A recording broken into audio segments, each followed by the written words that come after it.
Come on. Let's go.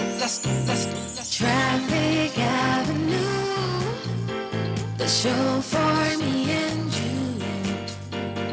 Mondays to Fridays, ooh, the Traffic Avenue.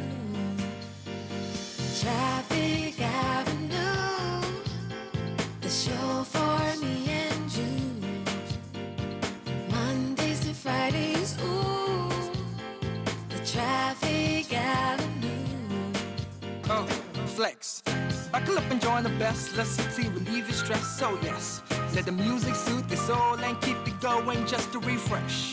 Buckle and enjoy the ride from 2 to the half of the 5. Mondays to Fridays happening live. Where we gon' have a ball, you can text your guys. Let me tell you what you really gotta do. You can count on us, we come through.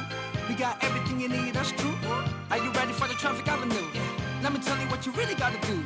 You can count on us, we come through. We got everything you need, that's true. An applause for the Traffic Avenue. Traffic Avenue, the show for me and you. Mondays to Fridays, ooh, the Traffic Avenue.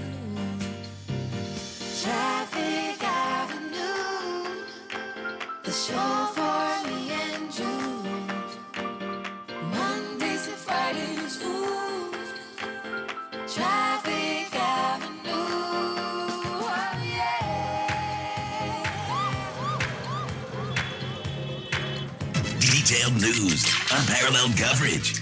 City News on 97.3 FM. Eyewitness News. Be there as it happens. City News.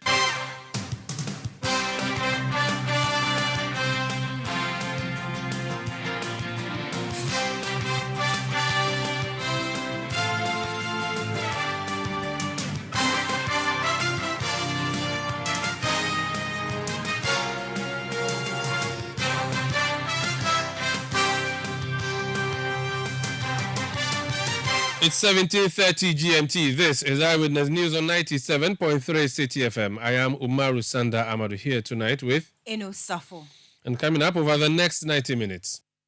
Kwanya wo faso a wo de kasa mekyerɛw you show down ani ade no ene mani ntwa sanya sa na wo trati mi bie wa meme yachew. Ashanti Regional NPP Chief Wuntumi on a verbal warpath with flag bearer hopeful Kennedy Ejepong. Kennedy Ejepong's supporters would have none of it. He has also mentioned that he would cause the arrest of our candidate. I will call it a bluff. And dare him to arrest our candidate. We are daring him. Also coming up, workers of Tema Oil Refinery demand the dissolution of the board of the company, whose members they accuse of being behind the plan to hand it over to a private company. And later on Eyewitness News, the kidney center at Kolebu Teaching Hospital closed down. We are told it's because the center cannot run. Also in business, GCB Capital Research Project's significant oversubscription of this week's 2.11 billion Ghana Cedis Treasury Bill auction. That's in 50 minutes from the City Business Desk. Eyewitness News is live across Ghana on a number of affiliate stations. We are on YouTube, we are live on Facebook, and we are interactive. Join us on the various platforms on social media, so your comments will be heard. Let's start off from the NPP now. Eno has our first story. The Ashanti Regional Chairman of the New Patriotic Party, Bernard Entry Buesiakun, popularly known as Chairman Wuntumi, says he would cause the arrest of flag-bearer aspirant Kennedy Ejapong if he threatens his life again. This comes after Kennedy Ejapong, during his showdown walk in Kumasi over the weekend, accused Chairman Wuntumi and the Vice President of collapsing the NPP, among other allegations. Speaking at a press conference, Bernard Entry Buesiakun called on the flag-bearer aspirant to concentrate on his campaign ahead of the upcoming November 4 polls. Kwanya wo faso a wo de kasa mekyerɛw you show down ani ade no ene mani ntwa sanya sa na wo trati mi bie wa meme yachew. Ayafutuo ena me de ma wo because why ya sa ma Ahmed Sure e moni ade swali as wan no omuni wiase bio enti dia mesra wo ya yini se free na koi e ma no anya sa And as I would say, Ubetima ye bibia so a anka aya no cross 2020 no so sa Ashanti na anya dia central region so say in the city. Central region so na chama wontumi wo ho na mini ho.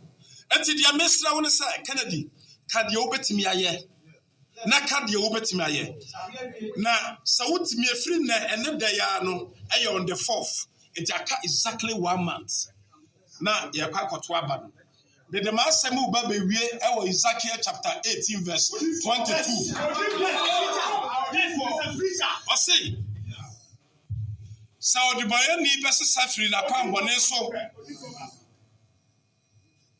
na wafa onyakopa akwan obenya nkwa eti aka 1 month anya se obelu so ana mepe na emu sema a wo kan ade a wodidi party fo atem police station fo wanto amame a wagimi ene saa ne ma no sa wo bepa o ma chew na wa hwe wa kwan a wo betimi afa so a ayade a party fo no wo benya onyankopon anim animonyam ene nipa nyina anim animonyam jawo hoyi sa wo bi ye Roma asofo na wo se adokura ye nyankopon fie no sa okase wa free Roma asoro mu na wakwa kote na asore a parish kura na wo no ombeka se won free onyankopon edan no a asore for the man ombeka se won free mu na onfa nko catechist kura ye papa mu afri dan mu enti same ye regional chairman na abra yewura alanka se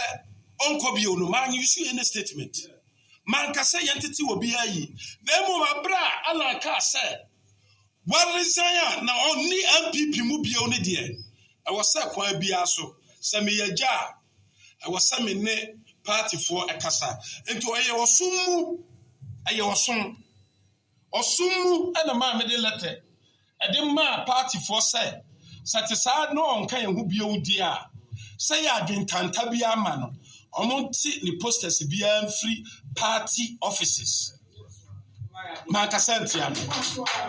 It's way near Samoa Maker. It's my massa may bat no baby do atem. Atem didier dear. What the judges for atem, what the will be atem, and him for atem any other day. It will be an the obetimiaye. Sisa, I will Ezekiel chapter 18, verse 22. That was Bernard Enchibuesiakun, the Ashanti Regional Chairman of the New Patriotic Party. So he's known as Chairman Wontumi. Anyway, he was speaking Chi. Yes, he was. Summarize for us what he's been saying. So he was saying that he's advising Kennedy Japan to stop the threats that he's been issuing to him, Chairman Wontumi, and he said he threatened Ahmed Swale in the same manner, and he's no longer in the land of the living, and he's telling Kennedy to rather concentrate on his campaign because November 4 is just around the corner. And he left him with a Bible quotation, Ezekiel 18 verses 22, which essentially says that all their past sins will be forgotten and they will live because of the righteous things they have done. So says the word of the Lord. Thank Amen. you. And also for that, just trying to help us understand what Chairman Wontumi has been saying. Let's speak to Chairman Wontumi's team. William Kusi is the Ashanti Regional Campaign spokesperson of the Kennedy Japan campaign team. He's joined us on the line. Sir, you're welcome to Eyewitness News. Thank you, sir. In a month exactly from today, you're going to go to the polls. The advice from Wontumi is that focus on your campaign and not be attacking personalities. It appears that's what your candidate is doing. That is not correct. Among the candidates, the one who has spoiled this country, out of 275, is left with 39. None of the candidates have done that. And as we speak now, we are doing submarine campaign, meeting the delegates one-on-one. So it is unfortunate for Chairman Wontumi to sit in his comfort and say that we should concentrate on our campaign. We are concentrating on our campaign. And when we campaign, we do not discuss people. We discuss issues. He says, I'm the number one servant of the party, so vote for me. Why am I number one? Because I've bought almost 700 pickups for the party.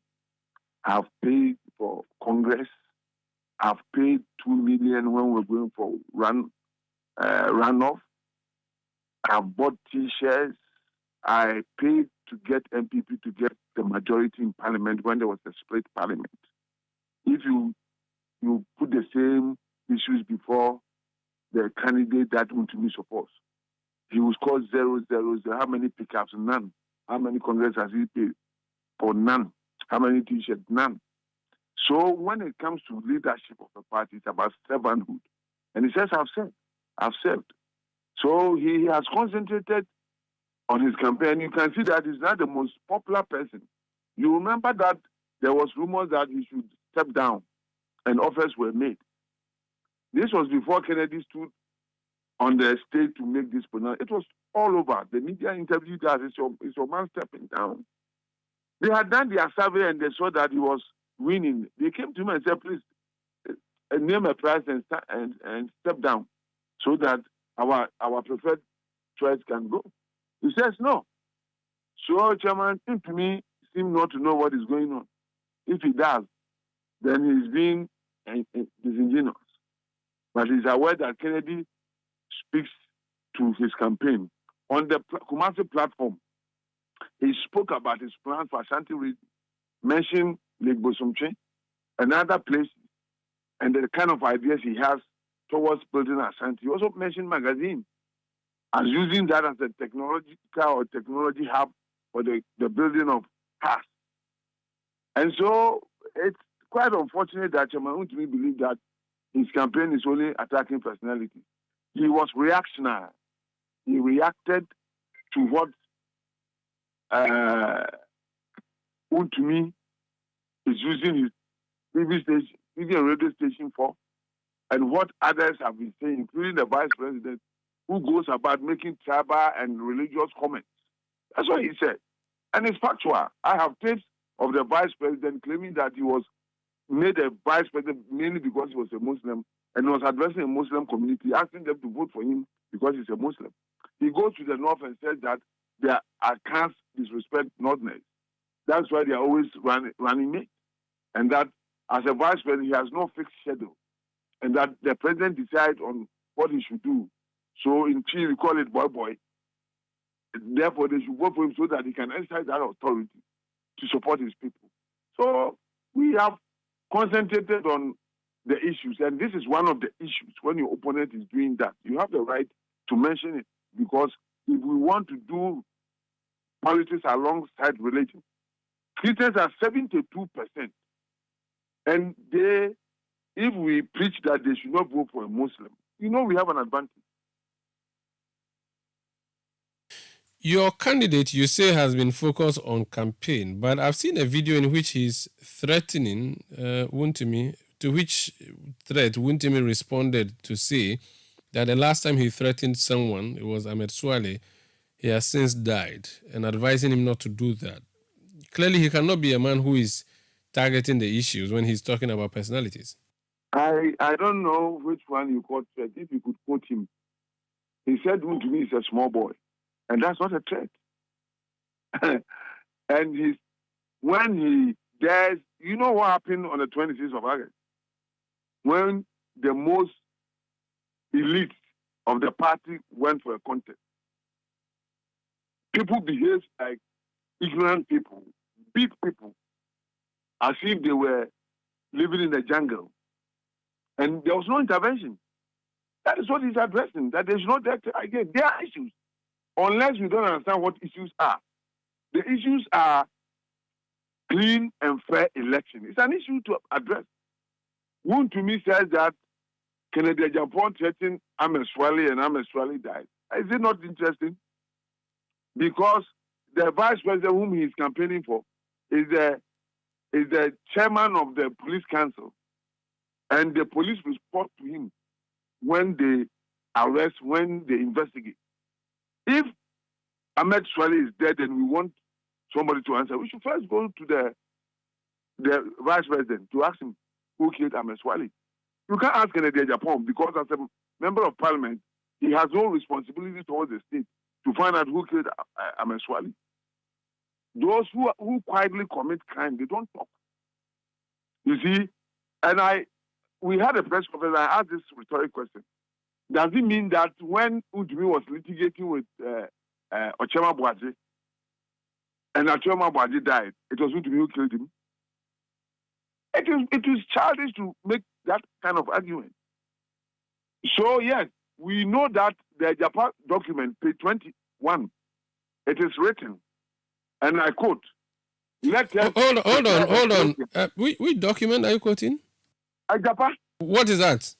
It's a document which is a will made by some people willing Ghana to a group of people from a certain area, a certain geographical area. So a book or a will written by unknown people willing Ghana to unknown people, you find that credible that you're quoting it? They are known people. What is unknown about it is signed. The signature is before me. It is signed by somebody. You saw that? You authenticated that document?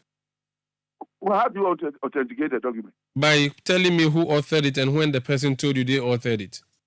So every textbook you read, people, the author come and tell you that I authored it. Yes, it is approved by an appropriate body known as NACA before it is given to schools to become textbooks. No, I'm not talking about schools. I'm talking about literature. It is not every. If it is fiction, it will be fiction. Academic material. So it's fiction. So it's fiction. You are quoting fiction. It is not. What is it? It is not. Fiction. Is it an autobiography? Somebody has authored it.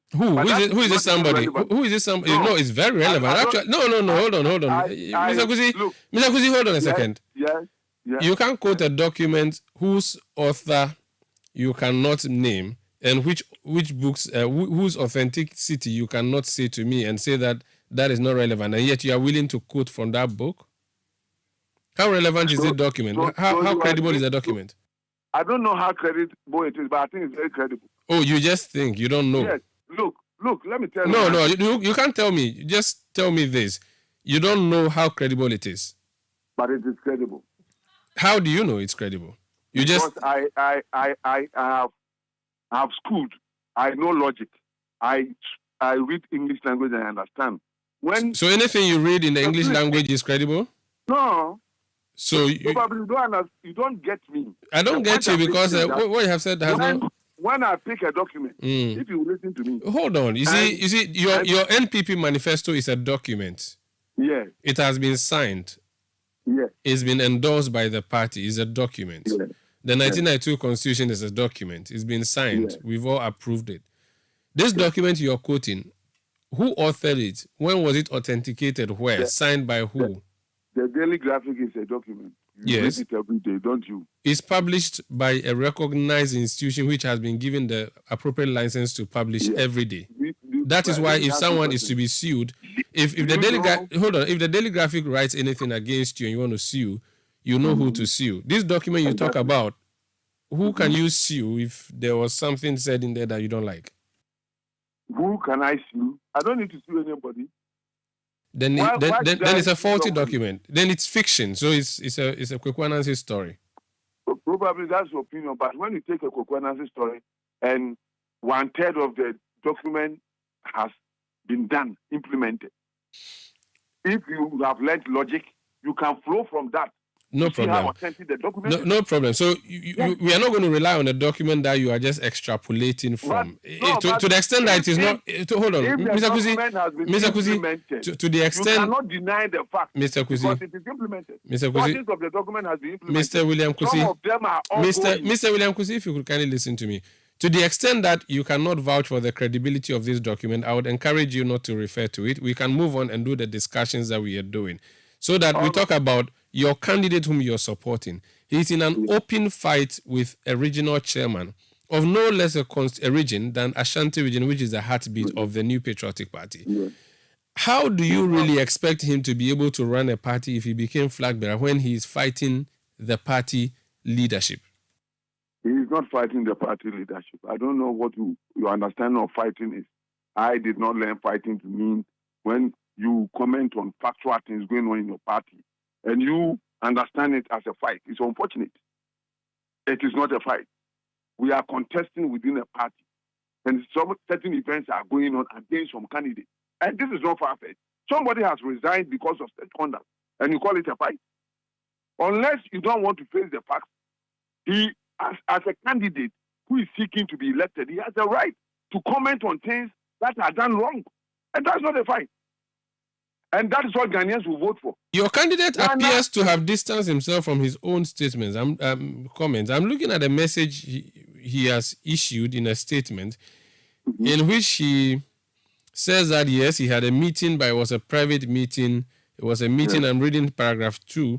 It was a meeting with a small group of MPP communicators who had organized a small fundraising for me at the weekend, blah, blah, blah. So he's actually accepted the things he has said, but also not accepting them in part. I'm not sure. What is he seeking to say in that statement? In that meeting, Untumi's name was not mentioned. The press conference of Untumi had nothing to do with that meeting. It is not referring to what Untumi said. Is not referable to that meeting. He's talking about what he said at the showdown rally when he mentioned Untumi's name and said he was a small boy and that they were using his radio station to insult him. That one is what Untumi reacted to. It wasn't about the communication. I was the one in charge of that meeting that was doing a fundraising, and we invited Kennedy when he found himself in Kumasi. So that is not what he's referring to. He's referring to, Untumi was referring to the statement he made during the rally. And I'm saying that he did not insult Untumi. He did not fight Untumi. He made statements of fact. And Untumi is turning it to be something differently. Untumi says that he says that Ashantis have removed their intestine and gone after a northerner. He never said that. He never said that. So he should quote him properly. He wasn't fighting anybody. He was making a point. It is factual that Ashantis did not vote for Alan Shabbat. You can't deny that fact. If he speaks to it, he hasn't fought anybody. He's speaking to facts.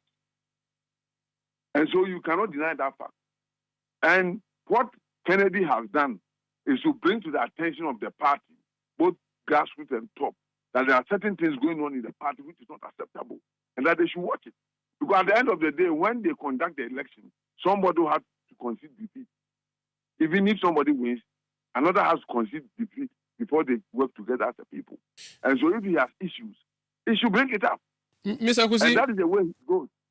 Your candidate is in viral videos in which he's daring people.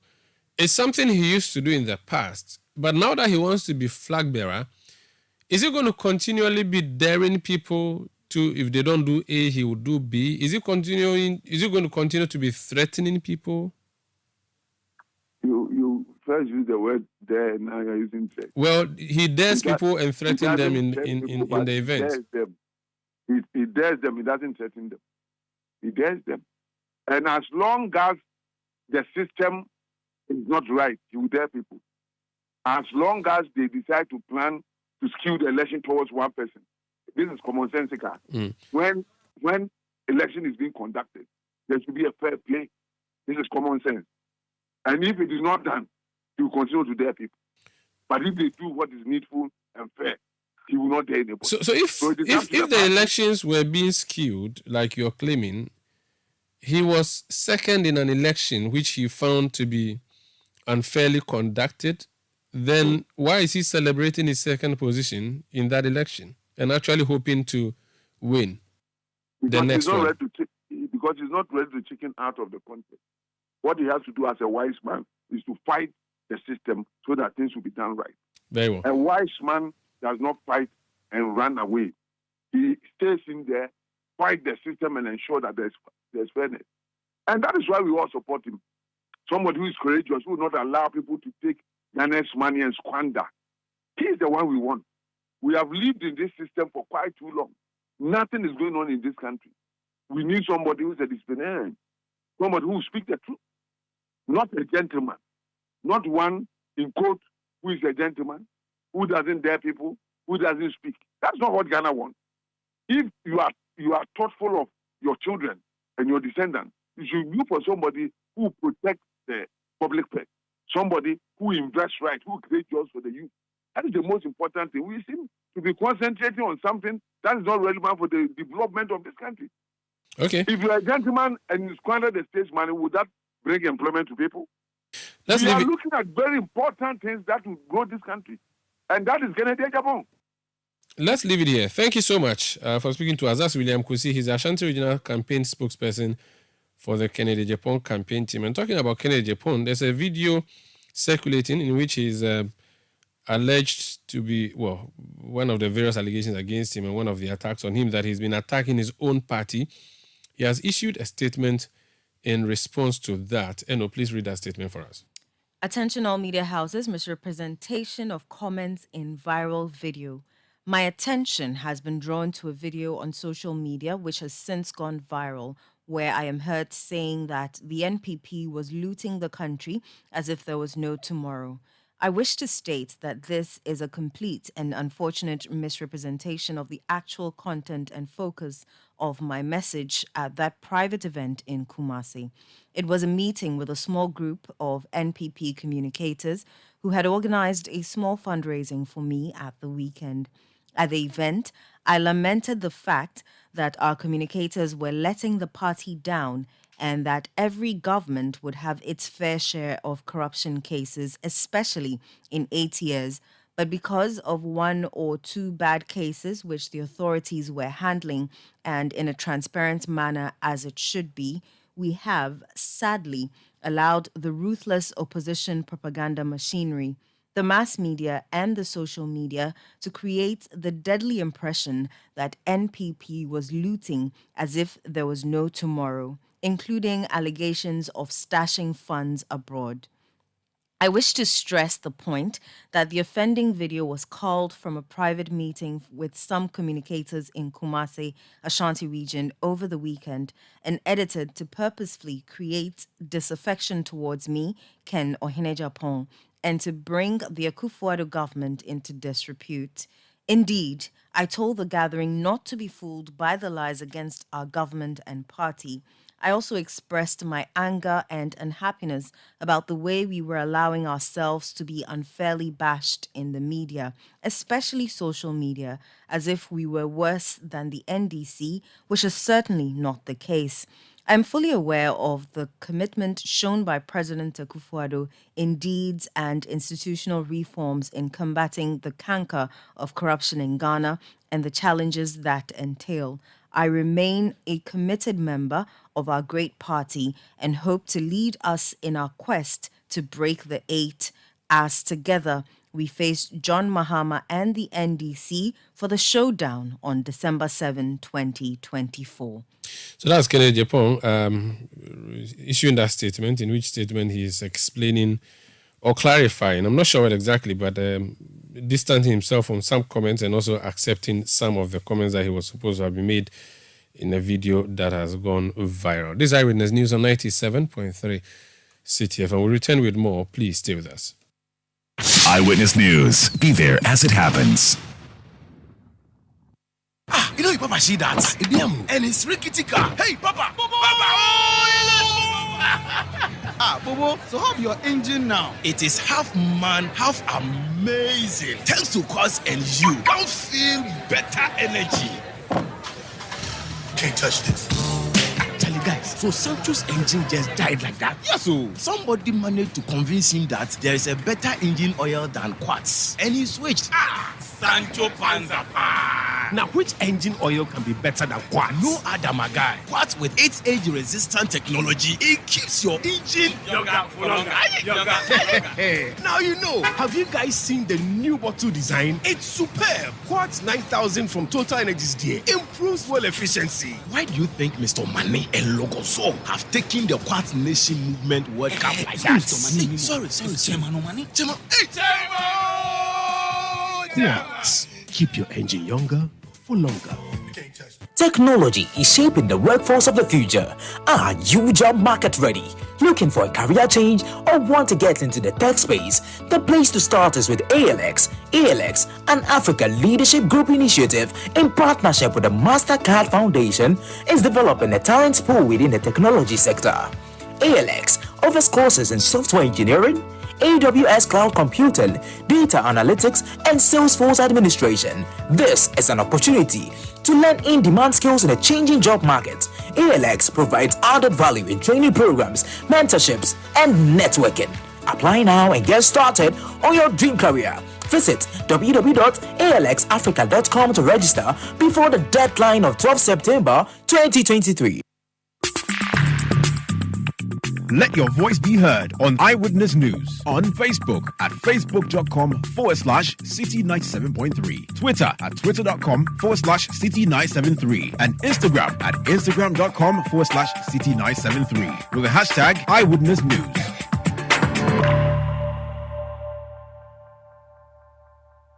Welcome back. This is Eyewitness News on 97.3 Citi FM.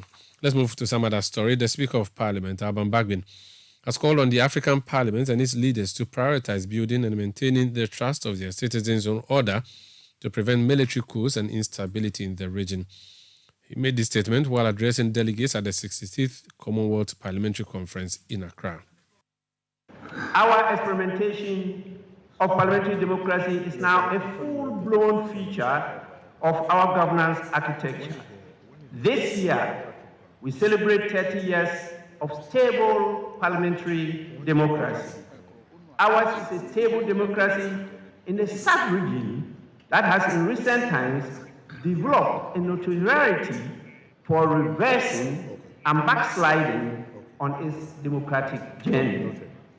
Parliaments in the sub-region and in Africa in particular must strive to understand the reasons for the loss of trust and confidence in the leadership of democratic processes and institutions that has characterized the recent spate of disruptions of constitutional order and constitutionalism in the continent.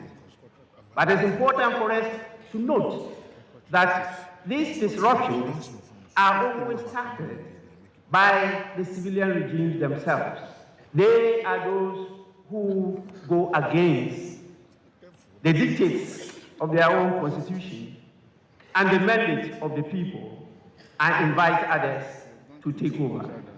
We should be able to pick the signals, should there be any, and to steer our democracies away from such incidents in future.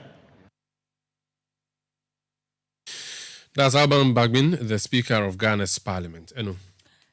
The residents of Ningo Pram Pram have fondly reminisced about their former Member of Parliament, E.T. Mensah, and the significant contributions he made to football development and investments in education during his tenure as MP for the constituency.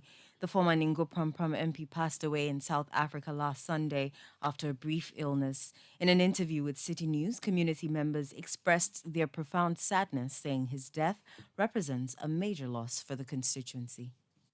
What I remember about Honorable E.T. Mensah is about the bridge here to Ningo. Got that bridge. I remember the first time, he made sure he brought him to this town to help us do that bridge over there. And after that, it's about education. He helped us a lot. He used to take some people out of us to give them personal scholarship for them to just go and learn and come back. And about military and police and this thing, I know one or two people he was able to assist them. That's what I can remember about him. How did you hear about his loss and what does it really mean for your constituency? It's a very big mix. Up to now, Pram Pram is in black. He's a great man, not only for Pram Pram, but for the whole country. He do help people individually. When we went to his place at Accra and things, we see a lot of people about their schooling, some people when they have problem about hospital issues and things, he used to help them a lot. But you see, as a human being, you work, and sometimes people will just fed up of you. And that's why Marland is being eliminated by some judge. So he's a good man. What legacies did he leave in the constituency? Oh, the legacy. Well, during his days, but then I'm also a footballer, and he do organize some football activities for us, and we enjoy it a lot, and so many things. You heard some residents of Ningo Pram Pram in Accra fondly reminiscing about their former Member of Parliament, E.T. Mensah. Away from that, a stalwart of the governing New Patriotic Party and former Majority Leader, Felix Owusu-Agyapong, has died, aged 79. Details surrounding his passing are immediately not known. Majority Chief Whip Frank Anodompre confirmed the death of the former Leader of Parliament on his social media handle on Wednesday, October 4, 2023. He used the opportunity to eulogize Felix Owusu and extended his condolences to his family. Quote, deep condolences to the family. Former Majority Leader, Honorable Felix Owusu, passed on, Anodumper posted. Felix Kwesi Owusu-Ejapong, born February 13, 1944, was MP for Achim-Swedru in the Eastern Region. He was also a former Minister for Energy. Owusu-Ejapong was a member of the 2nd, 3rd, and 4th Parliament of Ghana. He was first elected Member of Parliament for Achim-Swedru in the 1996 Guinean general elections with a total of 15,824, making 30% of the total valid votes cast that year. He was re-elected in the 2000 Guinean general election with a majority of 14,614, making 56.80% of the votes cast.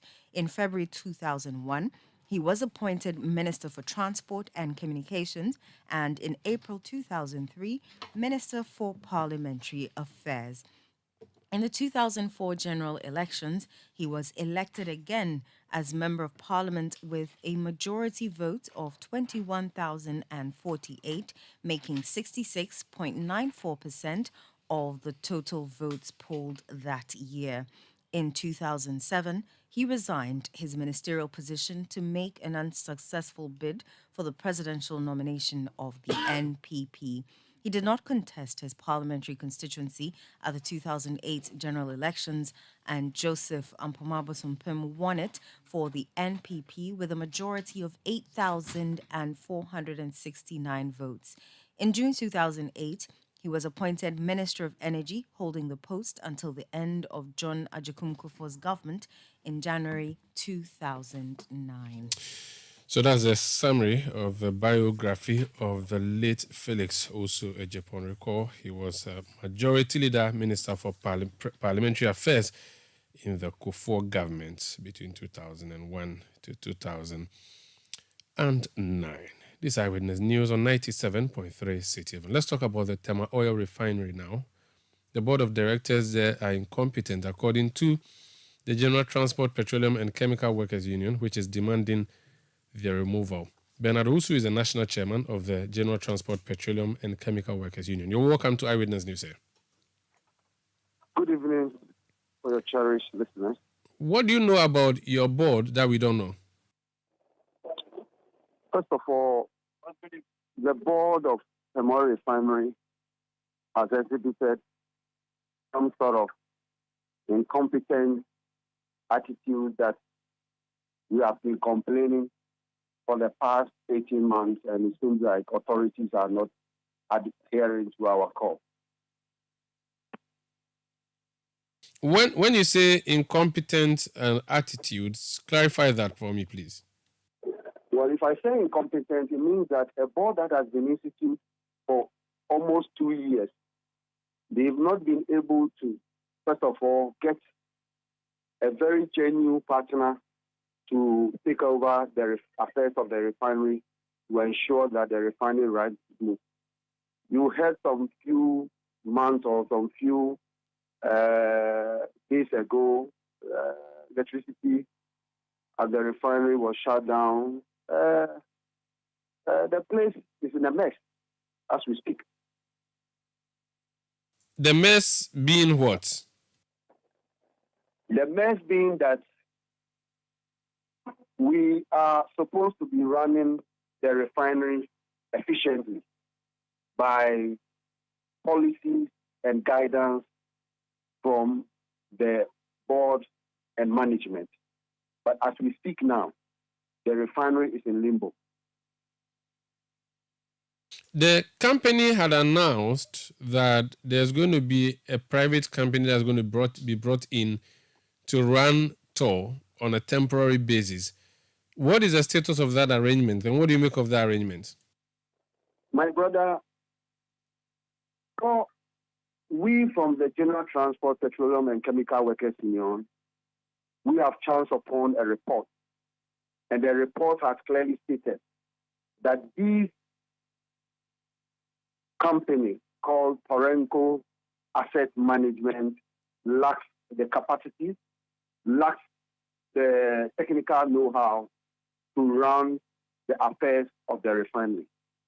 So we made our request through to the board, to the ministry, to the Trade Union Congress to send our sort of appeal to the authority that the company that the board is bent on working with has issues. Only for us to be told that this same company that was formed last year has now changed its form to another company called Tema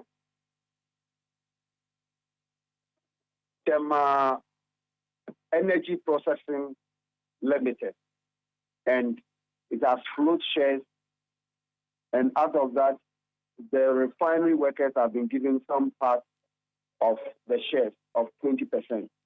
And 40% of the shares have been given to Torenco, and the 40% have been given to another company named. Hello, Bernard. Hello. Yes. Now, in all these things, you have a management that runs Tema Oil Refinery. You are blaming the board instead of the management. So you are not asking for the MD to be fired or any of the managers to be fired. You're saying that the board should be dissolved. Why? What have the board members done? The reason why we are saying that is that the board has been hijacked by 3 people, namely the board chairman, one Mr. Appington, and a lady, Mrs. Sapara Grant. These 3 individuals, they have now hijacked the entire board, and they take decision for the entire board. How do you mean hijack? How many board members do you have? We have almost 8 board members. Maybe 9 or 7, I'm not sure. Yeah.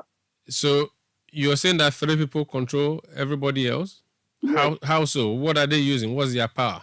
Well, from day one, we've had individual conversation with them, and the kind of information that they give to us clearly shows that these are the 3 people who are in charge of this.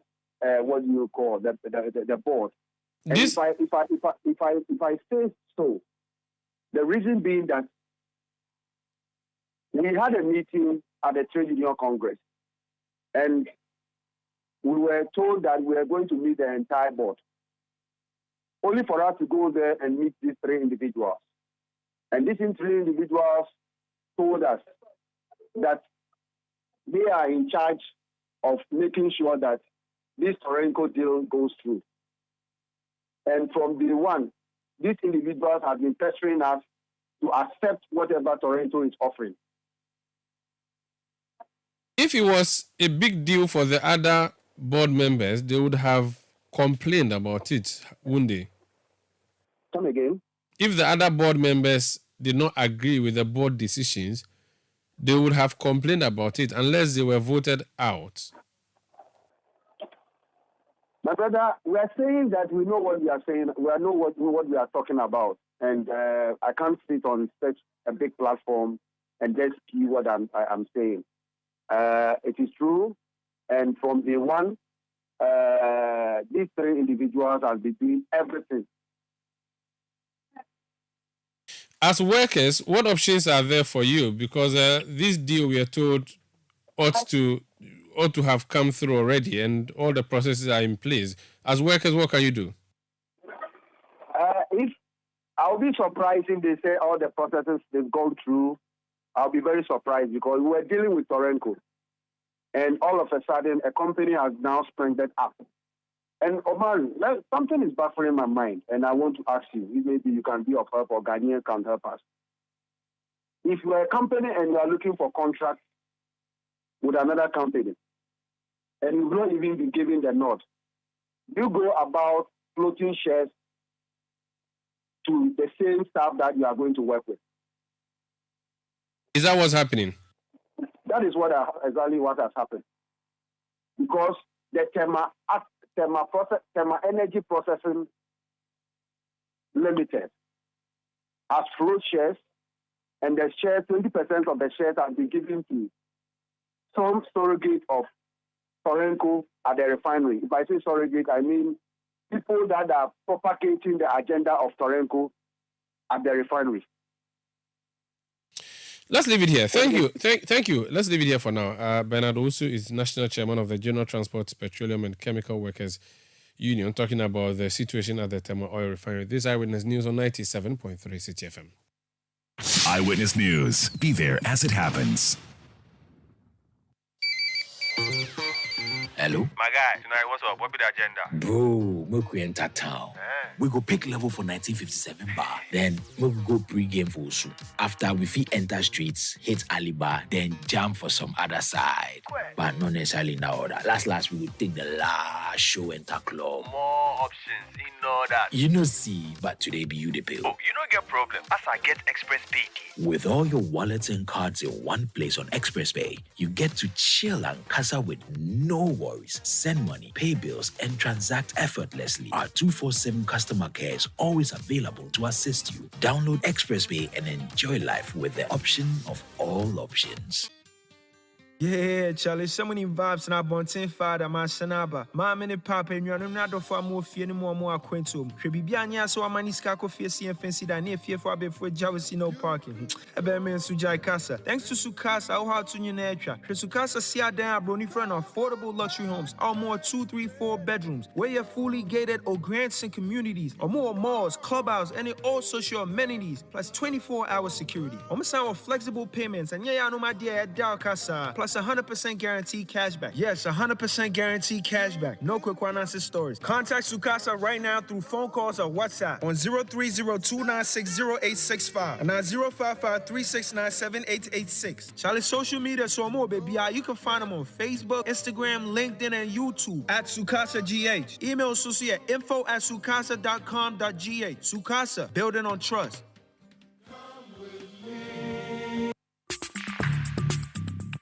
Let your voice be heard on Eyewitness News on Facebook at facebook.com/Citi97.3, Twitter at twitter.com/Citi973, and Instagram at instagram.com/Citi973 with the hashtag Eyewitness News.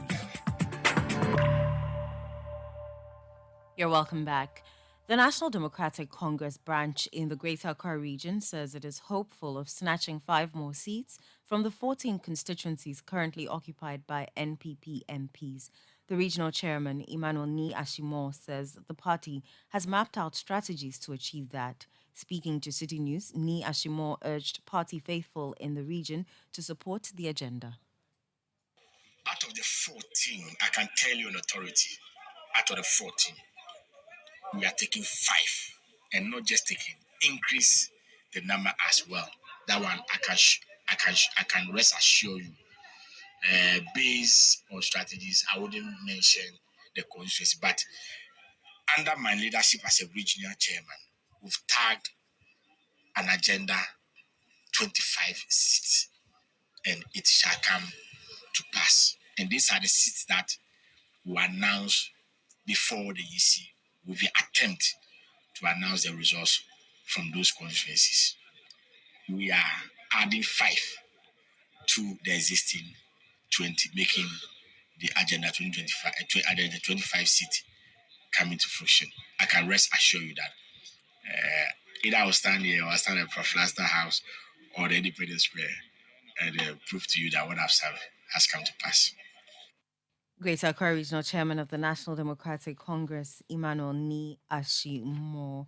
Now, residents of Prusu number 2 in the Atebubuamenti municipality of the Bono East region have expressed their intent not to vote in the upcoming district-level elections and the 2024 general elections if their poor road is not fixed. The road connecting Prusu number 2 is in a deplorable state, making it difficult for residents and drivers to use. The community's residents have decided not to participate in any elections until their road is repaired. David Babalo, the unit committee chairman for Pruso number 2, expressed their concerns about the situation. That is very bad. Since I was born in Pruso, Now I'm going to 36 years now. Our road is very bad. The community, farming community, you grow cassava, yam, maize, granite, beans. You don't have any better road here. No school, no light, no any development can show that this is government development in this community.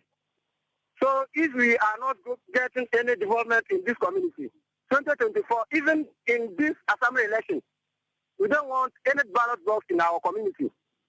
So to stop bringing a ballot box here. So we are not ready to vote. 2024 election, we are not ready to vote. If our road is not constructed, from Atebu to Proso, we will not vote 2024 election.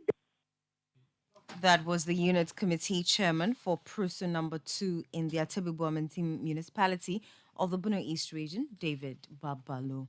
Now, the police in the northern region of Ghana have retrieved an M16 rifle gun and other ammunition from some herdsmen in Tatale. When the police officers approached the herdsmen, they abandoned their motorbike and a sack containing the rifle and ammunition, fleeing the scene. The police are currently on a manhunt to locate and apprehend the suspects.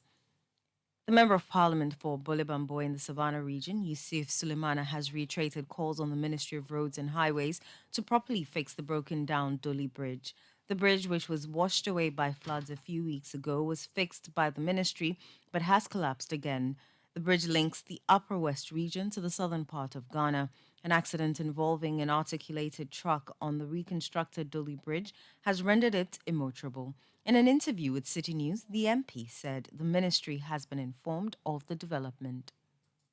Something is that while in the constituency 2-3 days ago, I visited the site on 3 occasions.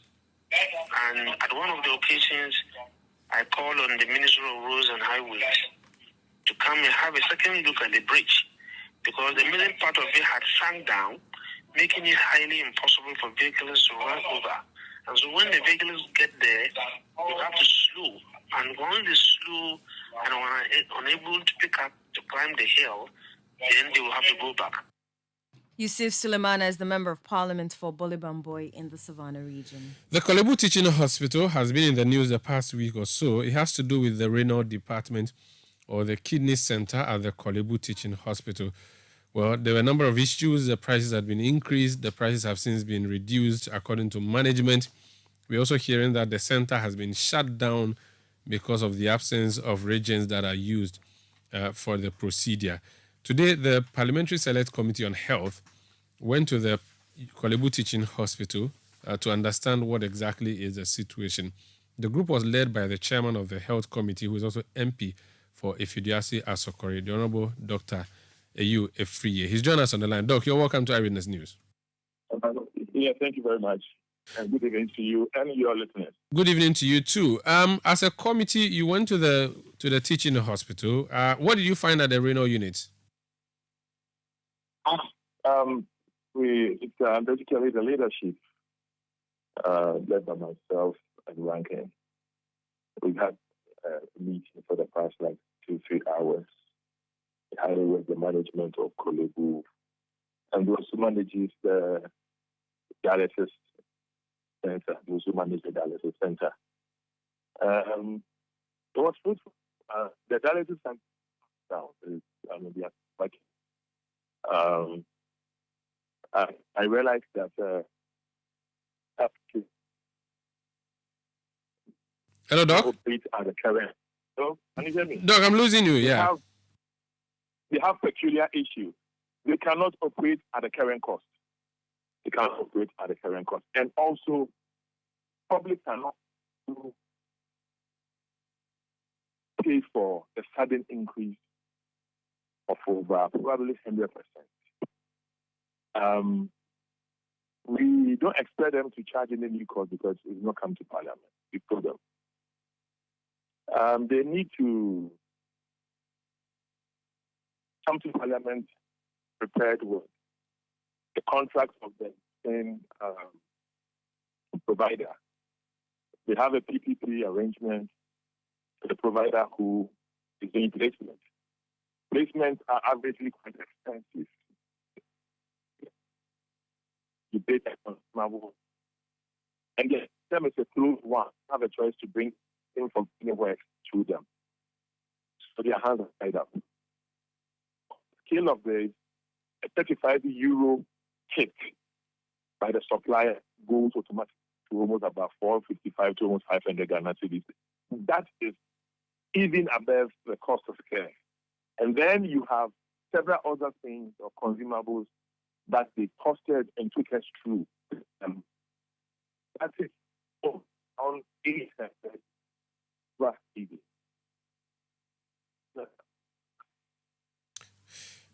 Apologies, we're really having a difficult line to Dr. Nana Iwefrie there, who is MP for Ifediaso Asokore and Chairman of the Health Committee of Parliament. He was just explaining to us what they found at the Kolebu Teaching Hospital and the way forward. Unfortunately, the line is a bit dodgy. This is Eyewitness News on 97.3 Citi FM. We'll be having some more stories. Enu has that. Yes, still on the renal patients. The association is making an urgent appeal to the Kolebu Teaching Hospital to reopen its renal units for outpatient services. The unit has been closed to outpatients since May 22, 2023, forcing patients to seek dialysis services elsewhere. The association claims that the hospital authorities cited a shortage of renal consumables and pending parliamentary approval of new pricing as the reasons for the closure. The spokesperson for the association, Kujo Ahinkra, expressed concern about patients being left without options for their essential dialysis treatment. Let's go actually back on the line. Dr. Iwefrie is back on the line. Hopefully we can speak to him on a better line now. Doc, we lost you in the course of the conversation, but moving forward, what directives have you given to the hospital and have they responded and accepted these directives? We've asked them to continue giving service at the under recovery price. We've asked them to come with an existing contract. We've asked that once they should come with the cost with placement and then also the alternative costing. If, for instance, we can renegotiate for the equipment to be paid for, what will be the new cost? We have to also get alternative costing. That is through the other facilities. Why theirs can be cheaper or lower than theirs. They talk about issue of branding. And also some of them bought it from the free market. Unlike theirs, that was placed, and then you have to be restricted to buy the consumable.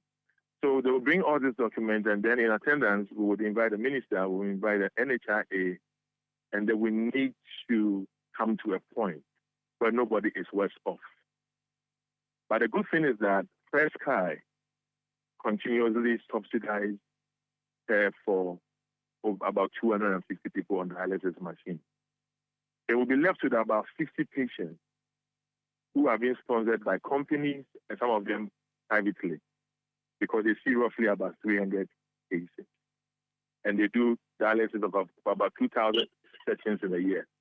So on the scale of this, we need to say that First Skies are doing very well. Private entity whose social responsibility is to subsidize care for those who can't afford. They're doing very well. Be it as it may, when they bring the proposal, we sit with the ministry and the NHIA, and then there is a way that there can be further subsidy or cost can be taken care of some other people who will do that. But for now, we cannot blame Kolebu. I realize that I wouldn't blame them on any day. And then they should also know that in as much as they are under recovery, and then their costing is almost around 800 and about 50 cedis. The law also says that come to Parliament for parliamentary approval on fees and charges. So, one, we don't want the place to shut down. On the face of the letter, I'll go for mercy. You can't shut the place down. Okay. Because if you say you are looking at the dictates and going by the strict dictates, then you say that, okay, then we can't work. What we have told them is that continue to work. You're under recovery, bring your proposals, bring your contract, we bring the ministry, we bring the finance, we bring NHIA, we'll sit. By the time we are done the meeting, we'll definitely know how to help with dialysis finances. All right. That is why we got here. So wait for them to come to you, and also while you engage the NHIs. But thank you for now. Thank you so much for speaking to us. All right, you're welcome. That's Honorable Dr. Nana Uefrie. He's MP for Ifidiasi Asokori and Chairman of the Health Committee of Parliament. Eyewitness News. Be there as it happens. Let your voice be heard on Eyewitness News on Facebook at facebook.com/City97.3, Twitter at twitter.com/City973, and Instagram at instagram.com/City973 with the hashtag Eyewitness News.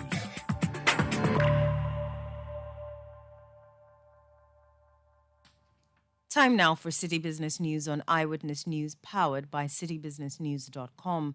My name is Inusafo. Let's settle for the details.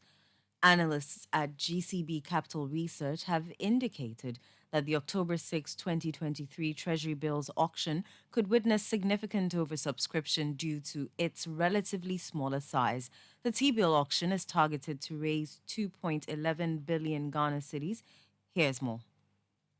This target, however, marks a 17.94% decline compared to the previous week's issuance. The T-bills will encompass various tenors ranging from 91-day to 364-day bills, with a primary aim of rolling over about 1.97 billion Ghana cedis in upcoming maturities. The strong demand for T-bills considered a secure investment is expected to drive this oversubscription. Moreover, in light of the anticipated oversubscription, GCB Capital Research foresees that a benchmark 91-day T-bill yield may surpass the 29% threshold during this auction. This yield level would reflect both the prevailing market conditions and the robust demand for short-term government securities. Market participants and investors will closely monitor the auction's outcome to assess its impact on yields and to gauge investor sentiment. As the auction date nears, various market dynamics, investor preferences, and economic factors will come into play, shaping the final outcome. The auction's success will also serve as a barometer of investor confidence in the Ghanaian financial market. That was a City Business News Desk report by Ni Latte. Now, calls for the dismissal of the Governor of the Bank of Ghana, Dr. Ernest Addison, will not paint a negative image of the country to the international community. This is the assertion by economist Peter Quartey, who believes protests against the central bank governor won't affect Ghana's strategic investments. Political actors and hundreds of Ghanaians yesterday protested for the immediate removal of the governor over what they describe as gross incompetence in his handling of the country's monetary issues. But Professor Peter Quartey maintains these agitations won't affect investor confidence. Once a peaceful expression of opinion, it will not have any significant negative impact on the international community. But if it's very frequent and it is violent, that is where it will have a negative effect. But a one-off protest that is organized peacefully in a very peaceful manner, I think it's a good way of expressing or showing to the world that we have a matured democracy, we have a matured populace who can express their anger or frustration through legal means rather than using violence. With the international community, certainly there are protests, there is demonstration, there is strike in UK, US, all the other countries you've seen protests happening. UK have had one of the most significant strikes and protests this year and even last year. They are moving on. So for me, it's not a problem. Once it's peaceful, it's not violent, that is okay. And the international community understands. But if you can address and minimize the number of such disruptions, the better. Professor Peter Quartey is an economist. The Association of Ghana Industries wants its members in the construction sector to go green, as it is a vital step in addressing and pressing issue of climate change affecting business operations. The association makes the point that it is crucial for players to adopt mechanisms that will make them more efficient, help reduce cost, and mitigate investment challenges. Speaking to City Business News, Chief Executive Officer of the AGI, Seth Chum Akwabua, stressed the importance of incorporating environmentally friendly practices. When it rains very high, very heavy. When it's a dry season, we experience very warm conditions. Recently in Europe, we saw what happened. So the streams of weather conditions we are experiencing, it's all because of the climate change that we are experiencing. And therefore, if you introduce green in everything you do, it's helpful. For example, if you are building and you build in a way that does not even allow normal, regular airflow, and you must always use air conditioning to power your gadgets, your room to make you comfortable, then you are not introducing green. And therefore, if you say we should introduce green in our buildings, I think it's a very brilliant idea.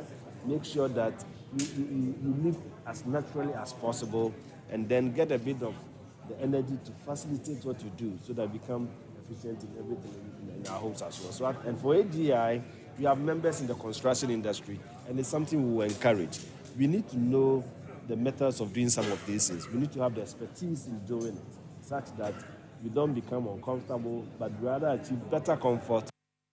You heard the Chief Executive Officer of the Association of Ghana Industries, Seth Chum Akwabwa. Corporate financial analyst and senior partner with Ishmael Yamson and Associates, Michael Harry Yamson, has advocated for more flexibility to Ghana's trade laws to facilitate commercial activities with other African countries. According to him, Ghana's overlapping trade laws could be a major hindrance to intercontinental trade, thereby throwing the objectives of the Africa Continental Free Trade Area off gear. Michael Harry Yamson has been stressing the need for the country to take a critical look at its trade regulatory framework. If you want to do business outside of Ghana, the first question even that you have to ask yourself is, where do I go to assure myself that this company I'm dealing with is a genuine business? And that's another whole story. So the overlaps are many, the bureaucracies are large, and one of the biggest tasks for government and all the other governments within the protocol is to make sure that if we want to make the FCFTA about businesses and people, then it has to become a much more simplified system at the consumer end to deal with. Otherwise, people will avoid or they will ignore the AFCFTA, and it will not be the success that we think it can be. Michael Harry Yamson is a corporate financial analyst and senior partner with Ishmael Yamson and Associates. Stanbic Bank Ghana has launched its third Africa Trade Barometer report, which provides highlights of the current cross-border trade landscape in Ghana. The report contains analysis of the primary and secondary data gathered specifically for Ghana between March and May 2023 and showcases trends and opportunities in trade within the country. Manager of Trade Finance at Stanbic Bank Ghana, Francis Tabiapia, has been sharing some outcomes of the report. In the other two editions, you saw after South Africa, Ghana really was, Ghana was the second, across infrastructure, trade openness, trade attractiveness, and all that. But in this particular issue, we have dropped to number 5. That goes to also buttress the point that whatever effect that people are talking about on the economy is really on the ground. So this data is not just data that are given to IMF or the central bank. We go down to the trader and they interview them, and not just one, but across about over 2,500 traders. So it is something that strikes me a lot, that we are trying to get to a point, but compared to our peers, we seem to be coming down, and this is very revealing. Francis Tabiapia is Manager of Trade Finance at Stanbic Bank Ghana. That's all for City Business News on Eyewitness News. It was powered by your most comprehensive business website, citybusinessnews.com. My name is Inu Safo. Up next is Point Blank. Let your voice be heard on Eyewitness News on Facebook at facebook.com/City97.3, Twitter at twitter.com/City973, and Instagram at Instagram.com/City973 with the hashtag Eyewitness News.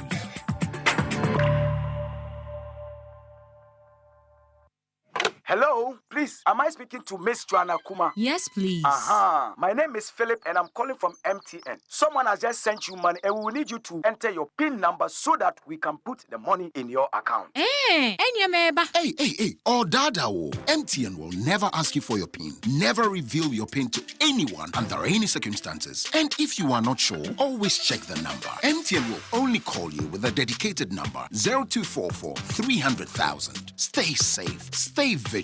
We are good together everywhere you go.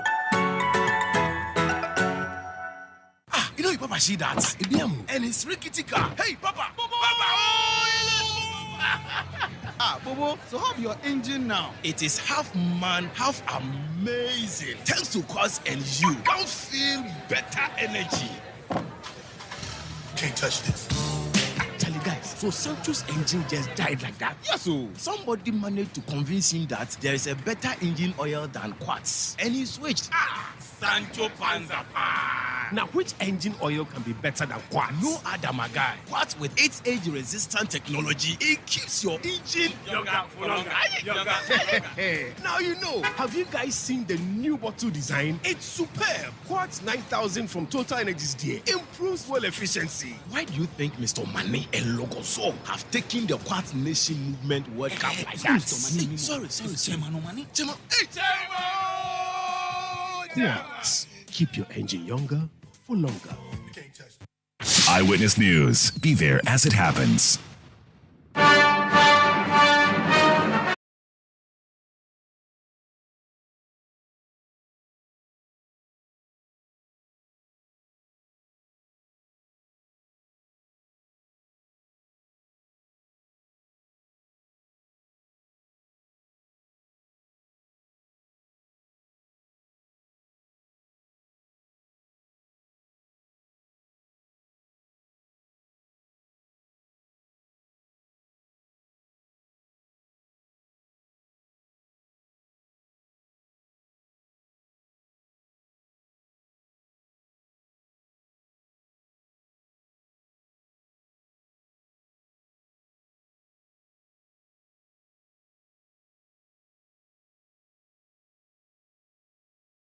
Damado. Tonight on Point Blank, we'll be telling you what President Akufo-Addo has been saying to Commonwealth MPs. But before then, you recall yesterday the NDC minority side went on the streets to demonstrate against the governor of the central bank.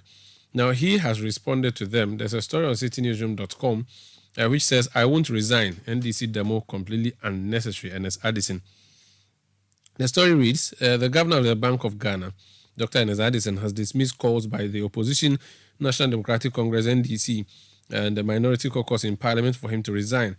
Dr. Addison, in an interview with international business news website centralbanking.com, said he is not stepping down, describing the protest by the NDC as completely unnecessary. There's a quote here. The minority in Parliament have many channels to channel their grievances in civilized societies, not through demonstrations in the streets as hooligans, unquote. Addison added, in reference to the Occupy BOG protest, the protest was held on Tuesday to denounce the economic crisis as a result of what the protesters termed poor fiscal policy by the BOG.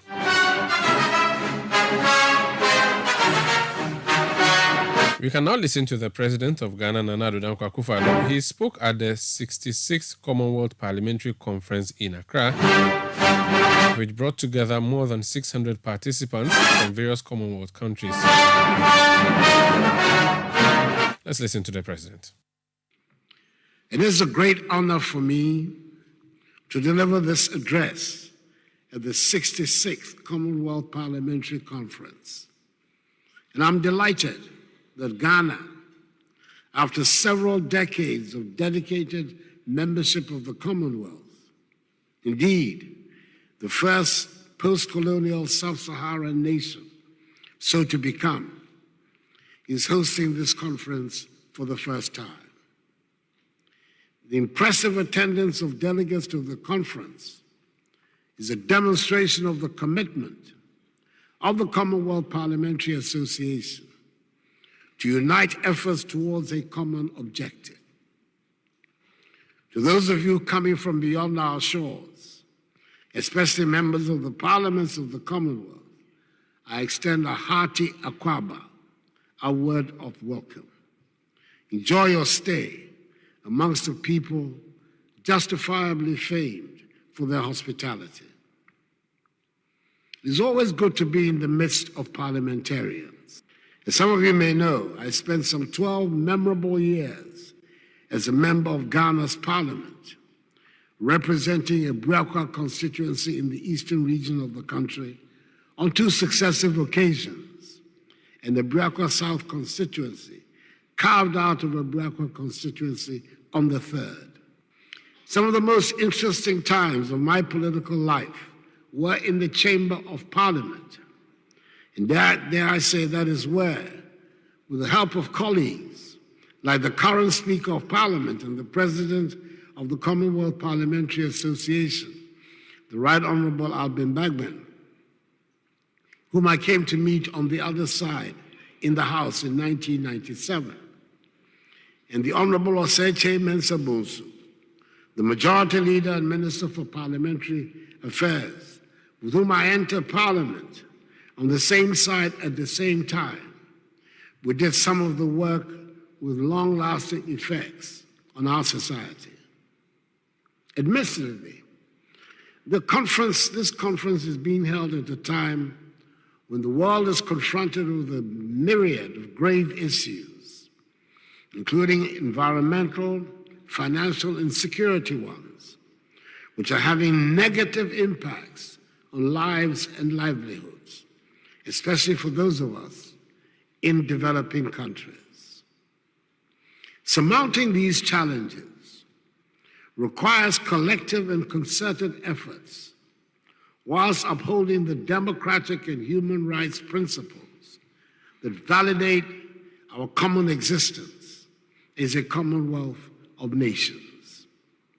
It is against this background that I find the theme for the conference, Commonwealth Charter, 10 years on, values and principles for parliaments to uphold, of for our times.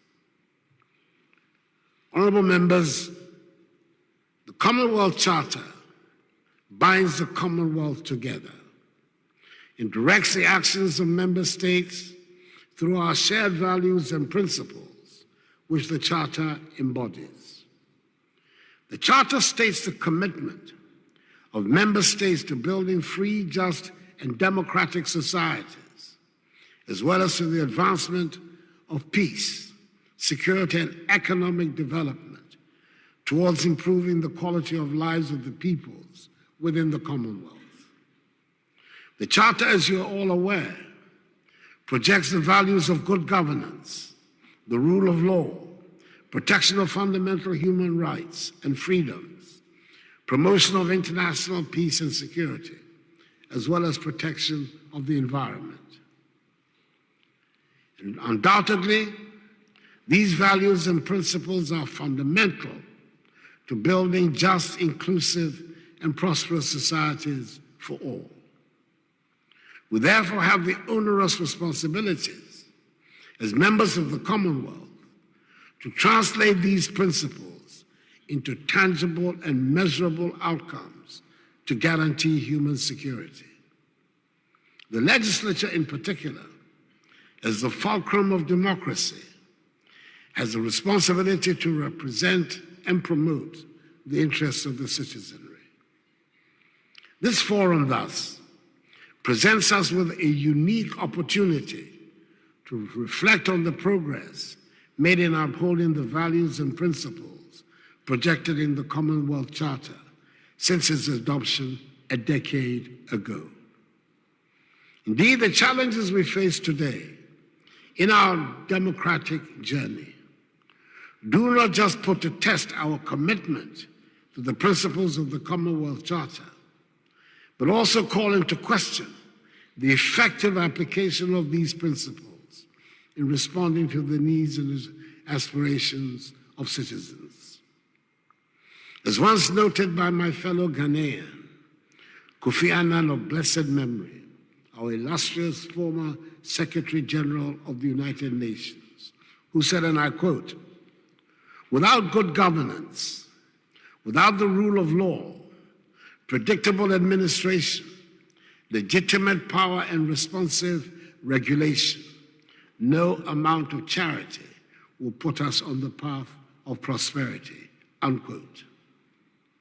It is important to remind ourselves that part of the legitimacy of democracy lies in its capacity to produce tangible developmental outcomes, such as good health care, quality education, and affordable housing, and to create opportunities for individuals to explore, develop, and realize their God-given potentials. It is through the accomplishment of these goals that the concept of democracy becomes truly meaningful to our peoples. Honorable members, terrorism and violent extremism remain phenomena that threaten our very existence as individuals and collectively as nations. According to the 2023 Global Terrorism Index, terrorism has turned deadlier, with lethality up by 26%. We have in recent times witnessed terrorist attacks at the hearts of our neighboring countries, like Mali, Burkina Faso, and Niger. A terror attack on citizens in one part of the globe affects citizens of other parts, in view of the multicultural and interconnected nature of our world. Combating terrorism requires a coordinated effort by all nations and stakeholders. Parliaments can contribute to that effort in combating terrorism through the enactment, for instance, of strong legislations that curtail cross-border movement of illegal firearms and impose heavy sanctions on offenders. Honorable members, humanity today is struggling to live in harmony with nature. The undeniable truth is that our planet is undergoing unprecedented environmental degradation in the wake of climate change. Issues of environmental pollution, desertification, deforestation, global warming, flooding, and other forms of degradation, and their adverse consequences continue to pose imminent threats to the very survival of the human race. Efforts by the Committee of Nations in search of common solutions to climate change have resulted in several measures, including promotion of renewable energy, strengthening of environmental regulations, and fostering international collaborations.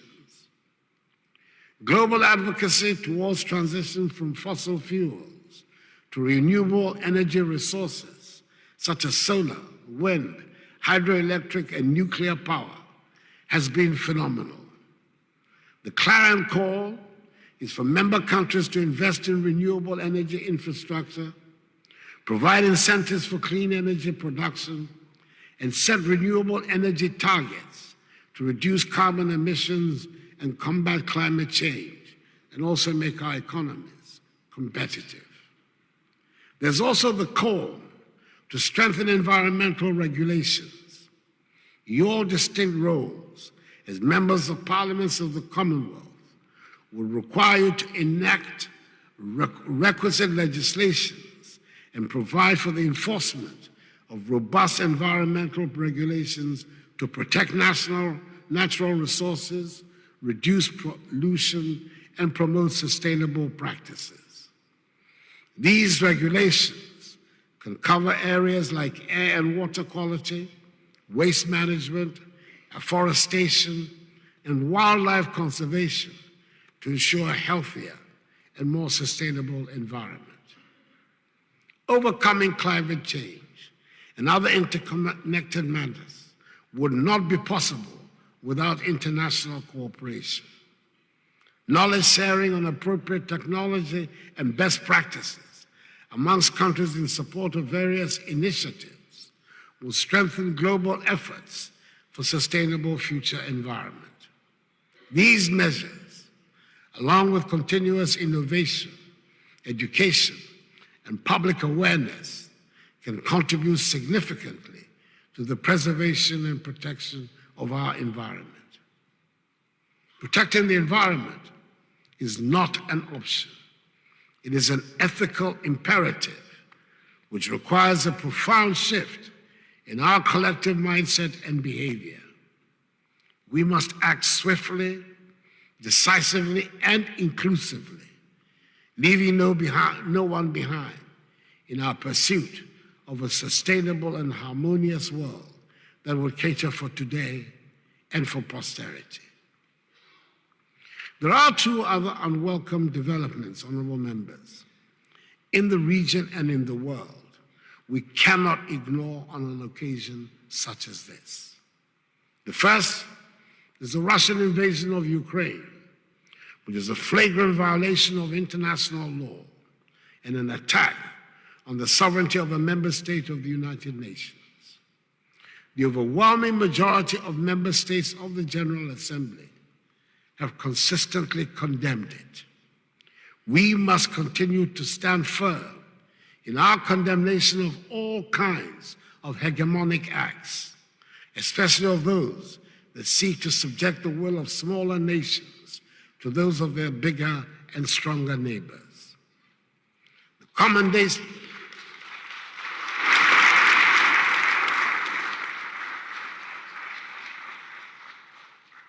condemnation notwithstanding, we must also do all in our power to promote peace between the two nations and find an end to the conflict on the basis of acceptable, established principles of international law. It is in everybody's interest that this is done. The second are the unconstitutional changes in government in parts of Africa, especially in West Africa, through a series of coups d'etats and military interventions in governance, which testify to democratic regression. It is in the interest of democratic growth that this development is reversed as soon as possible. And in order so to do, that we give maximum support to ECOWAS, the regional body of West Africa, and the African Union, Africa's continental organization, in their efforts to restore democratic institutions in the affected nations of Mali, Burkina Faso, Guinea, Niger, and Gabon, and also in whatever dispositions they take to stem the tide of this unwelcome evolution. The Commonwealth Parliamentary Association, indeed, the Commonwealth itself, should join ECOWAS and the African Union in demanding the immediate unconditional release from unjustifiable detention of the democratically elected President of the Republic of Niger, His Excellency Mohamed Bazoum. Democracy and the stability that generally accompanies democratic governance are essential for the future prosperity of the African continent. Honorable members, Ghana has remained steadfast in her commitment to upholding the values outlined in the Commonwealth Charter. In our journey since the inception of the Fourth Republic, some 30 years ago, we have proudly witnessed a smooth transition from one democratically elected government of one party to another of a different party on 3 separate occasions.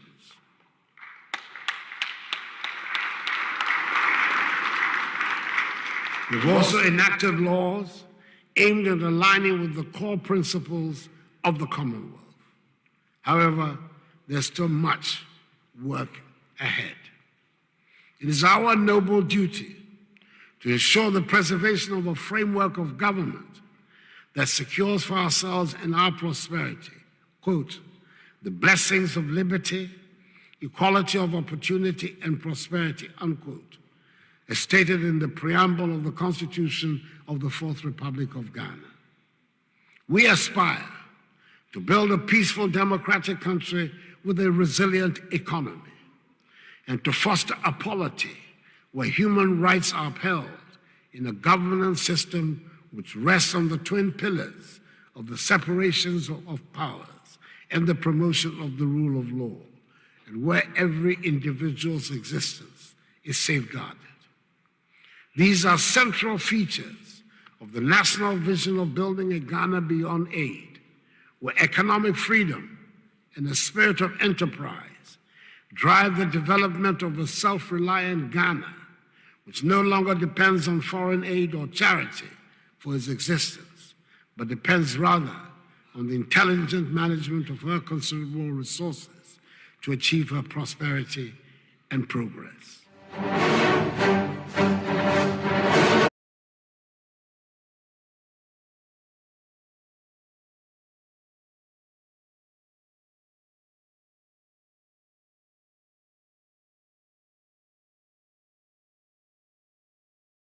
Listening to President Akufo-Addo speaking at the 66th Commonwealth Parliamentary Conference in Accra, which brought together more than 600 participants from various Commonwealth countries. That would be it for Eyewitness News tonight. My name is Omaru Sanda Amado. I did this with Eno Safo. Production by Beverly London, Kwabna Wilson, Sami Uyafi. Technical support from Daniel Squashi, and Edwin Kwakofi helped us with new media. Thank you for listening. Eyewitness News returns tomorrow at 17:30 GMT. Up next, we'll leave you with Face to Face. It's a show on Citi TV. I host that show, and last night my guest was Mike Afedigizo. He was MP for my constituency, Shai Osudoku, in the early days. And there was a tribute of a sort to his colleague who was MP for Ningo Pram Pram, E.T. Mensah, who passed away this week.